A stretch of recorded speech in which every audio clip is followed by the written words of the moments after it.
just on time. We are going to restart. And the new section that we're going to talk about is Tech of Today, Tomorrow, and the Future. And I promised you a deep dive on Internet of Things, Artificial Intelligence, and BIM. And this is where it's going to take place. So I'm going to call the next discutants on the stage. Welcome to Ole from Disruptive Technologies. Welcome to Frederik Harksen from Zuhause Platform and the founder of WeWash, Philip. Welcome, and the panel will be moderated from James. The stage is yours. Thanks for being here. And now the question is where you're going to sit. Okay. We had every setting so far. Someone just was on the side, someone was on the couch. So good to have you here. Stage is yours. We like to get nice and cozy here. Are you comfortable? Yes, very much. Good. Yeah. Thank you. Good. Okay. The Internet of Things, probably one, in my view, one of the most exciting areas around PropTech for the minute. Something that I've been following for an awful long time. The term the Internet of Things was actually coined by a chap who originally worked at Procter & Gamble back in 1999, Kevin Ashton, who obviously was rather clever and went to work now for MIT and has progressed on. But to put it into perspective, the expected growth around the Internet of Things, currently the number of connected devices, excluding mobile phones, tablets and so on, is about 6.4 billion devices around the world. It's expected to reach over 30 billion by 2020. So a dramatic increase. And it's said that by 2024, 50% of all internet traffic will be machine to machine. So certainly Internet of Things is a very active sector at the minute, and we can see that as well in the funding and the investment in this area. So I'm absolutely privileged to be joined by my three panel members here today. And I would like to ask them each, if I can, from Jan across to Ole, to start introducing yourself, your company, and your feeling in one sentence, only one, about what the Internet of Things means to you. I'm Frederik Harksen. I'm the CEO and founder of the Zuhause platform. We've developed over the last 2.5 years a smart building solution which combines an intercom system, video intercom system, access control, heat controlling, collecting the smart meter data for heat cost allocation, and of course the communication with the landlord. And buildings, IoT, and innovation mean everything to me. Thanks, Jan. Yeah, my name is Philip Laukart, and we at WeWash want to make the world of doing laundry by sharing washing machines and dryers sexy again, because today it's really not for all involved parties. Yeah, if you think about the property owner, he has a lot of frustrations with shared laundry machines, especially collecting coins, accounting coins, bringing coins to the bank and stuff like. And the user of these machines has a lot of frustration. He doesn't know when the machine is free for him, when he leaves the flat. He doesn't know when his laundry is done, and risks that somebody else takes out his laundry, something that most consumers don't want. Oh, sorry.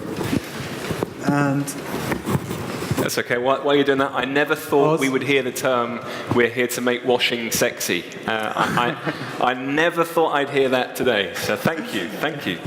And I would never have thought that I would so much emotionally be involved in doing laundry, I can assure you. Yeah. Okay, well, we might need to get your microphone sorted, but while we're doing that, Ole, do you want to just give us a little introduction to Disruptive and yourself? Yes. So, first of all, PropTech Berlin, hello. How are you doing? Good. So, I just flew in from Norway this morning. I represent a company called Disruptive Technologies. Great name, huh?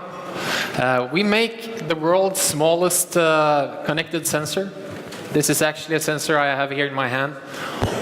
And we believe that we hear a lot about IoT of the future, but I'm here to talk about IoT today. And this is actually a thing that could get IoT going immediately. I used to be a property asset manager, handling a lot of square meters, hundreds and thousands, using a lot of technical maintenance people to go around and check technical rooms, for instance. And I see that this product, or all sensors today, could actually, in 90% of the time, all the manual procedures that we do in property, we could automate them by using sensors. And this is probably the most efficient way. Okay, thank you, Ole. I'm going to put this to you, actually. I want to offer you all a prize. It's getting towards the end of the day. We've got Slido up on the screen here. I've been told by the organizers of the conference that I can offer a prize to the best question that comes in using Slido, because it will help my job immensely.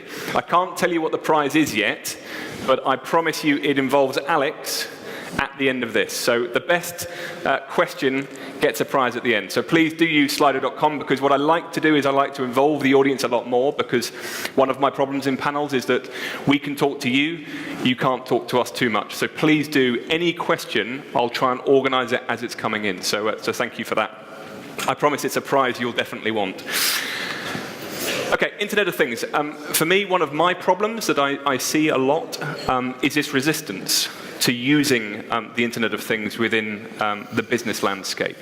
I'm going to read you a quote, and it's called Thackeray's Law. And it says, if you put smart tech into a pointless product, the result will be a stupid product. Is the Internet of Things just all hype? Or is there a genuine business case within the real estate world? Jan, can I put that to you to start as a resistance? Our solution combines a lot of use cases in the smart building of the future, and we can also provide a better price than if I have it in separated systems. So we have a really strong business case and a huge demand for our solution. I think the question is, why is the IoT starting so slow in the property business? And I think the big money guys are doing too much money with a pretty simple solution, a pretty simple building at the moment, so they're not so open-minded and not active looking for such kind of solutions at the moment, but I think it's just a matter of time. And then I think in 5 to 10 years, you wouldn't ask these questions, is there any IoT in a new built building anymore?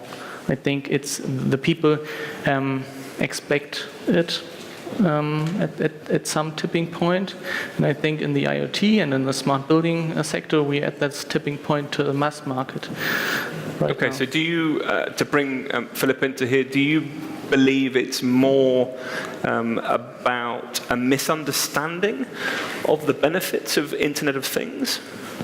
Well, I think that making things smart, if they are in general not fitting a purpose or not solving a problem, there is no point in that. I think the real value comes when you really solve a problem for the customer and create a positive ROE for the customer. I think that is in general the purpose. Otherwise, your product will not succeed in the market. But I think this is only one aspect, because I'm sure there are a lot of solutions that actually solve problems, but they also might be currently too complex. So it is also about how much complexity your product brings to the customer's organization. So does it need specific skills to actually make the most out of your product, so no customer wants to have an own IT department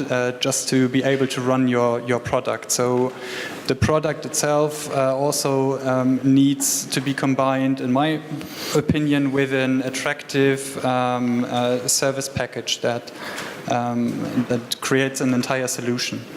So Ole, do you, taking on what Philip said, do you feel that the products of IoT are too complex, bearing in mind your sensors, I mean, and just for transparency and sadness, I actually have 4 of Ole's sensors on my computer, just because they're really cool and very tactile, and I quite like playing with them. So they're fundamentally a simple sensor. So do we need to move towards more tools in IoT like your sensors, or so yeah, my question is it too complex? Well, IoT sure can be too complex, but actually, when you think about it, and what we believe in is that IoT, Internet of Things, will probably not be the next big thing. It will be IoT of systems, and that is because we will never get to have one standard. So we need systems to talk to each other, and maybe not even things. And then also, we shouldn't really care about, or do you as a customer really care about sensors at all? What you actually care about is that you have some kind of data, some kind of value out of the IoT thing. And if it provides you data that will manage you to do a better property management, or you actually can do things faster and cheaper, then you will invest and start with IoT products, or would want to deploy IoT in your properties. And then it needs to be really, really simple, because as you say, I don't think anyone wants a complex product with a huge IT department. You just want it to work. And you don't care about sensors, you care about the value they bring, the data they bring, and the analytics you can actually provide. Okay, so to bring in the question here from Thomas, and Thomas, well done. You're on the way to getting the big prize at the minute, because you're holding the top spot. So I think it's a very valid point. How intelligent can a building be without additional IoT technology? Back to you, Jan, on that, in terms of your feelings on that. Do we need to augment our buildings with additional technology, or is it already there for us? No, we need additional IoT for our use cases. Without a doubt. We need the temperature sensors for the smart heating management, and yeah, I don't know how to answer this question. Okay, well let me put it a different way. Let's do a little demonstration if we can, because I think an understanding of what sensors can benefit. So I don't know if we can switch on to the slide with Ole's technology. Ole, do you want to just sort of explain a little bit here about some of the sensors and what they can do for the buildings? Yes. So it's always fun to do live demos, you know. So Jakob, you need to push. No, you don't.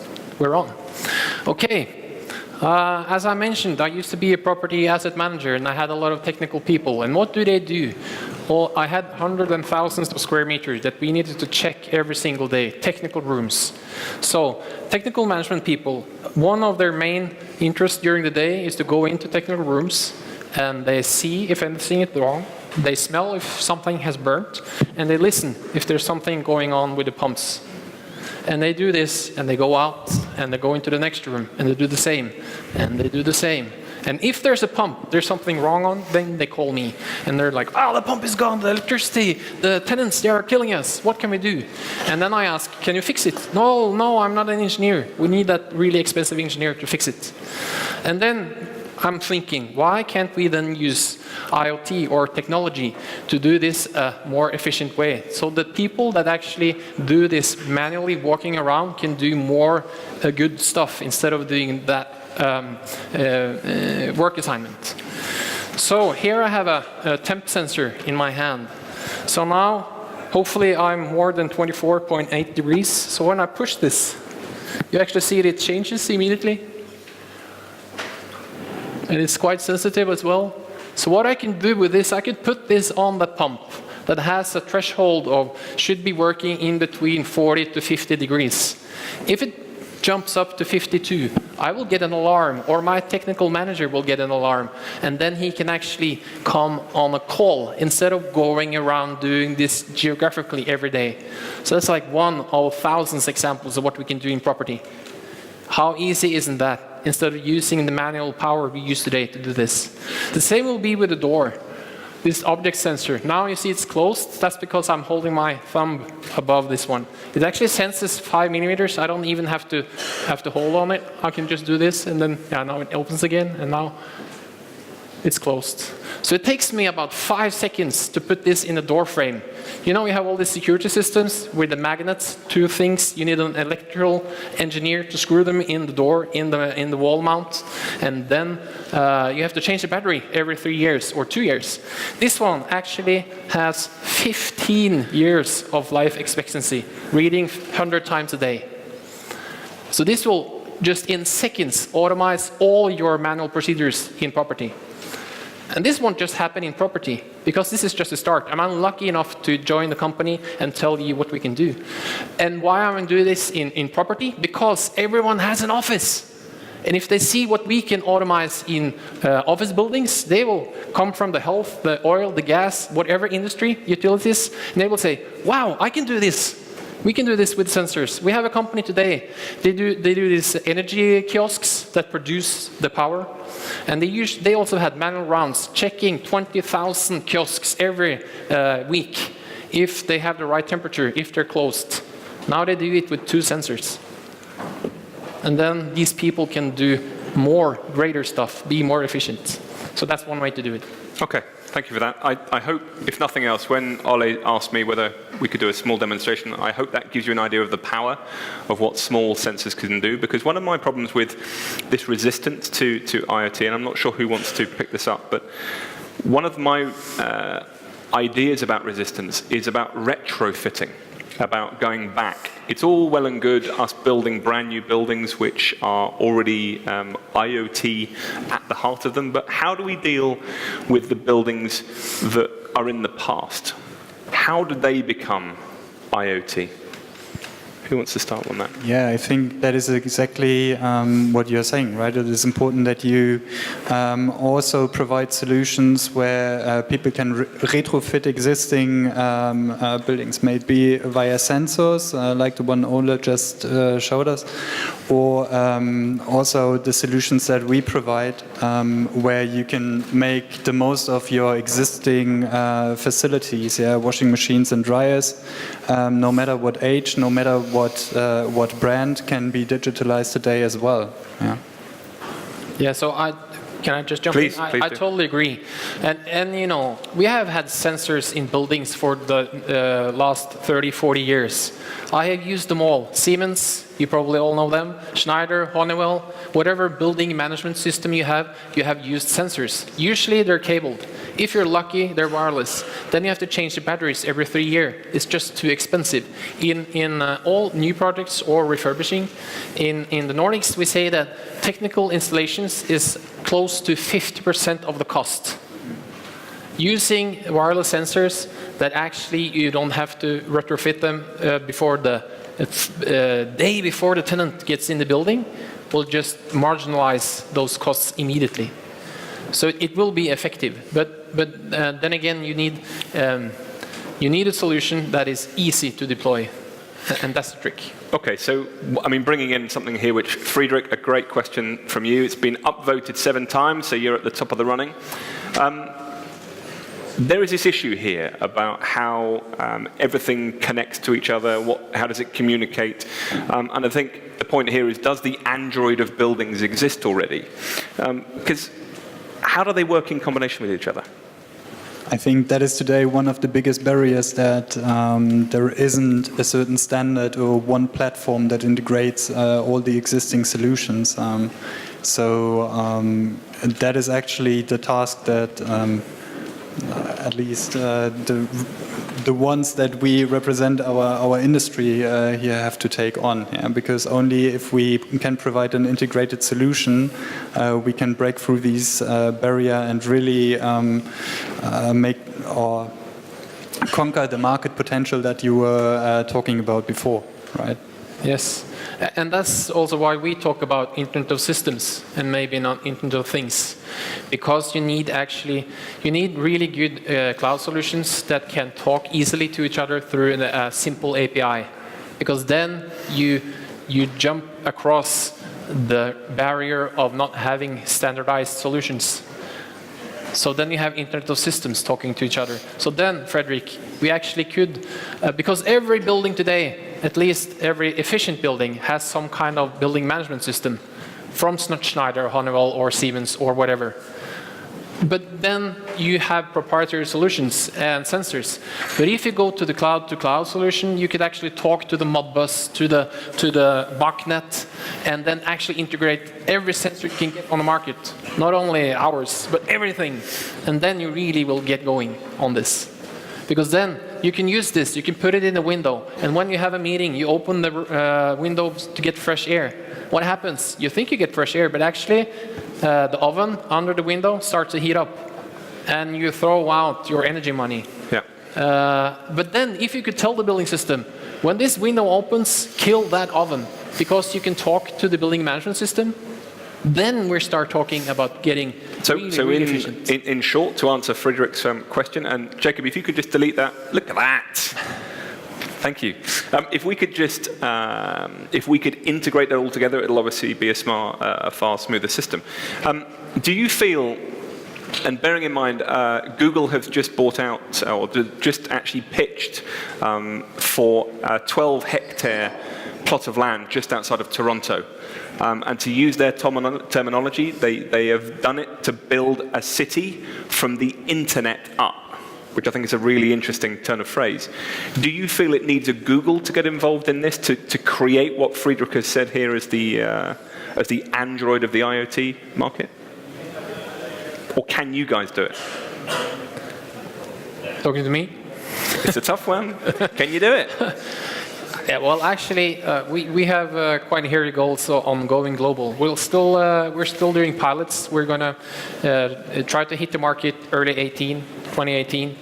And we believe that we actually do have that power to do that. They really are going to be disruptive then, let's hope. Okay, well, moving that on a little bit, because I think I want to, again, just sort of focus on one last question around this whole issue of threats and resistance. And Thomas, I really want to bring this in, because I think it's a really important question around security and data breaches. And I think we saw the term Killer Barbie created in the last 6 months, where the server attacks on some of the largest companies in the world were accelerated by these Internet of Things devices, including the Barbie doll. Is this one of the biggest issues and resistance around Internet of Things developing, which is this question around data breach, security, and all of that? Do you want to take on that? Yeah. I think it's a big issue, but I don't think it will be a break in the future. But you can't use B2C products in a B2B business. For example, for us, it's the question, what's the difference of a smart home and a smart building about the data protection? And a smart home, I buy it by myself and for myself, and I choose to accept the data protection standards of the provider. And the smart building solution like ours is bought from the investor, the building company, and I have to accept the data protection standards to use it, to live in my flat. So we have had very high data protection requirements for ourselves. For example, a really strong local data approach, and also a data avoidance approach for our intercom system. For example, we only need your family name for the bill, but we don't need your birth date, your health insurance number, and so on. So what I want to say is we need specialized solutions for the property business, and I think that's the reason why IoT hasn't had a breakthrough in the past, because they tried to use B2C products in the B2B environment. I think that's a really interesting side of this. Can you just expand on your point there about the difference between the smart home and the smart building when it comes to IoT? I'm really interested in that. Can you expand on your idea with that? Because I think that also brings in Philip as well from the WeWash side about B2B, B2C. Can you expand on that? Yeah, just like I said, in the B2C you have big global players like Apple, Google, Amazon, and you have to accept their data protection standards when you want to use their solution. And we're providing a solution for the investor, for the building company. And when you move in, we are already there, and you have to use us to live in your flat. And therefore, we had really stronger data protection requirements. So the data stays in your flat, for example. And we didn't use a cloud platform to develop it, for example, because of these data protection and these privacy and security issues.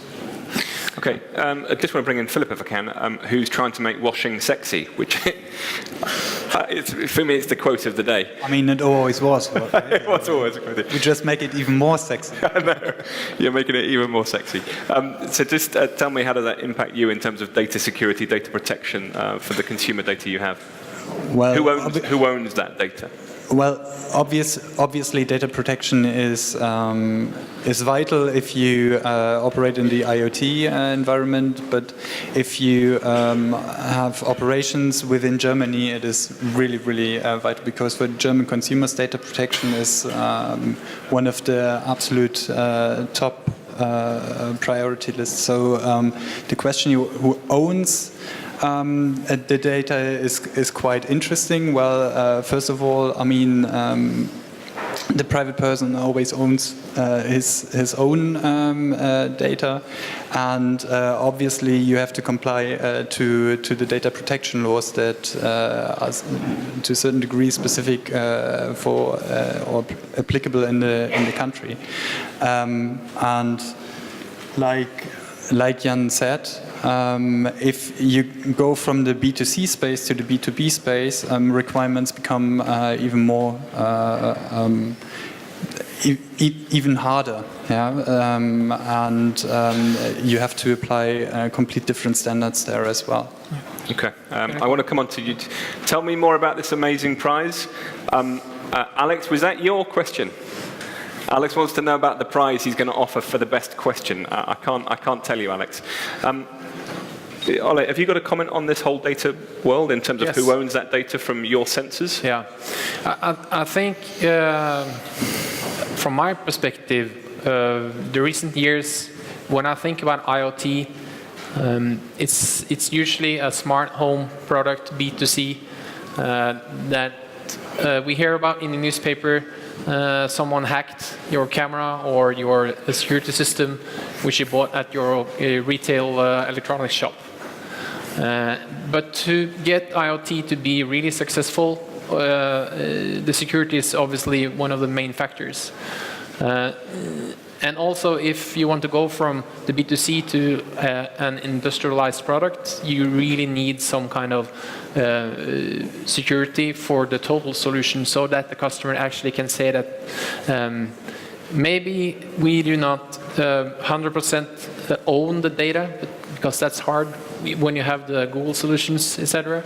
But if we can encrypt it from end to end, that doesn't really matter.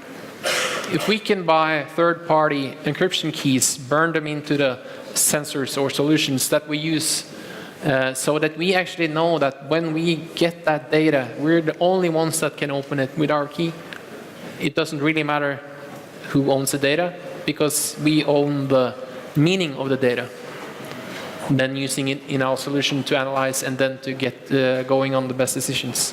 So security is probably one of the main factors to be successful getting an IoT product in the industrial phase.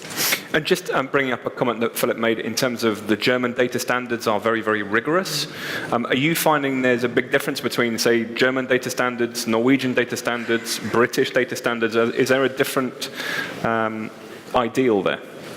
Well, luckily we also have an office in Germany, in Munich, so we meet a lot of customers, and you have very tough demands on security and data handling, and that is quite good for us to just pilot on that and see how we're doing. And yes, there is a difference, and Germany is probably the toughest place to operate on data handling, but we kind of love that because we try to do our best, and if we can succeed here, we can do it anywhere. Okay, so I'm sort of bringing this to a close because I'm conscious of time. I'm not sure exactly how long I've got. Is that it? Is that done? Can I ask one question? Okay, one question to you guys, and we're going to do one sentence again. If, in your mind, the future of IoT, what does that bring for you?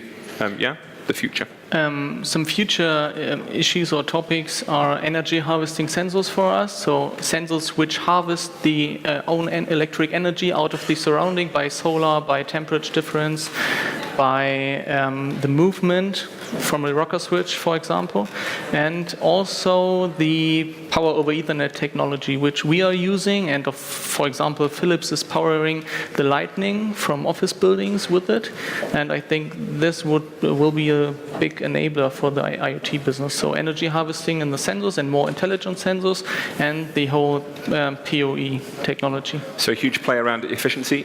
Philip, your point about the future of IoT in one sentence? Well, I think it is all about creating trust, at the consumer and at the customer side, and then accessing the actual value that lies behind IoT solutions. Lovely. Ole?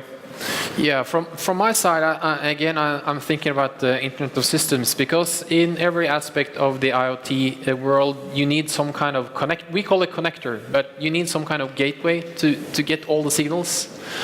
But like my future dream is that we in some way get an infrastructure, like in the smart cities, smart countries, that makes it possible to jump over the gateway hell. Because in your home, in your office, you probably have 3, 4, 5 of them already to get things going. So that would be a dream come true. So, I mean, in summation, just to bring this to a close, really, and I want to thank my wonderful panel, but we're looking at IoT really influencing in terms of efficiency, which Jan has said, looking at, what was the next one we had? Infrastructure from Ole, and we had from yours was, I had it so succinctly done in my head. It was efficiency and infrastructure, but the point is IoT is here to stay. It's growing very, very quick. Cost? Is that one? Should we say cost? Cost? No. Cost, anyway. Costs are hopefully going down. Yeah. Costs are going down. I want to thank you all for this discussion, particularly Frederik. Frederik, wherever you are, hands up. Frederik, where are you? Frederik, you win the prize for the best question. Got upvoted. Alex is going to blow you a kiss for the day. Thank you very much. Thank you very much, James, Ole, Philip.